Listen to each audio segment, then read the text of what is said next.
suis journaliste, je travaille pour Mutation. Je pense que en tant que chef service santé et environnement du quotidien Mutation, mon intérêt pour cette formation n'est plus à démontrer. C'est quelque chose qui a été particulier dans la capacitation du journaliste que je suis.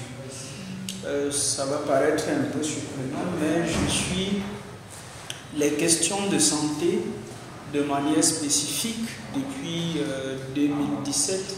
J'avais jamais participé à une formation sur le budget d'investissement public secteur santé. Quand bien même on nous donnait des chiffres, c'était des chiffres gros qu'il fallait analyser dans un seul article. Mais quand on fait une telle formation, on se rend compte qu'effectivement, il y a des informations et vraiment beaucoup d'informations qui restent, disons-le, inexploitées, peut-être parce qu'elles sont cachées aussi, mais cette formation nous a ouvert les yeux sur la nécessité de fouiller un peu plus, d'analyser un peu plus, de pousser un peu plus loin la recherche pour avoir davantage les informations. Et puis, au cours de cette formation d'un an, on a pu avoir des clarifications sur des notions clés, sur des thèmes qui nous étaient au début très techniques, mais qui finissent par être intégrés dans notre quotidien.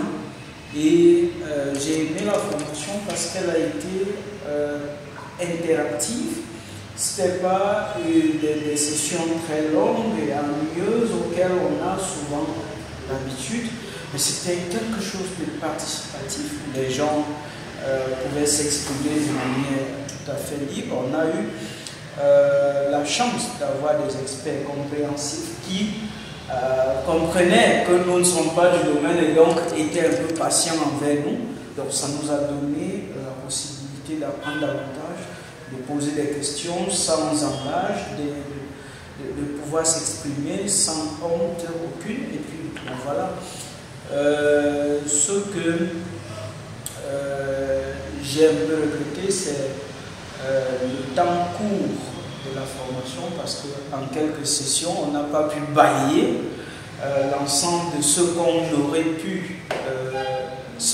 aimé étudier. Je pense que ce serait intéressant de capitaliser ce que nous avons appris ici pour de meilleures productions. Côté valorisation des acquis, on a été sur le terrain plusieurs fois et même hors de la ville. Je voudrais avouer que l'ensemble des papiers que j'ai fait, c'était hors de Yaoundé, même si ce n'était pas très loin, mais c'était hors de Yaoundé. Et lorsque vous vous déplacez, vous vous rendez compte de pas mal de choses. Il y a vraiment des choses à refaire dans ce pays en ce qui concerne le système de santé. Et quand vous faites des formations comme celle-ci, et qu'après vous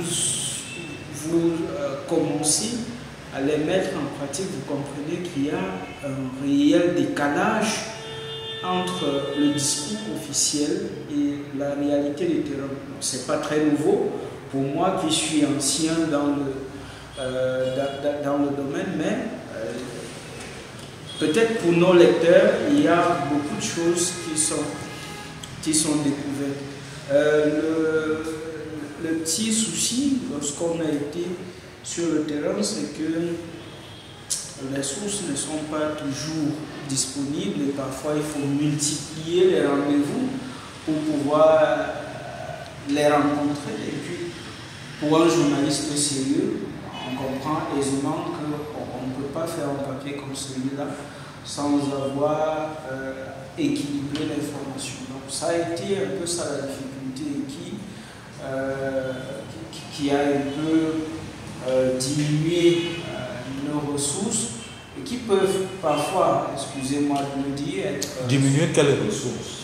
Ressources financières, disons-le, parce que si vous devez rencontrer quelqu'un en Balmayo et que vous y allez 3-4 fois sans rencontrer la source, eh bien ça devient pénible. Parfois, vous allez ranger dans le tiroir un article qui était prêt à 90%, et juste parce que vous ne pouvez pas publier 100% cette source. Donc je pense que ça a été très intéressant de participer à une formation celle-ci. Je nourris le vœu qu'elle soit pérennisée et que davantage de choses nous soient enseignées pour que nous comprenions davantage les enjeux de suivre le projet secteur santé. C'est vraiment très important si nous voulons des contenus intéressants et si nous voulons une santé publique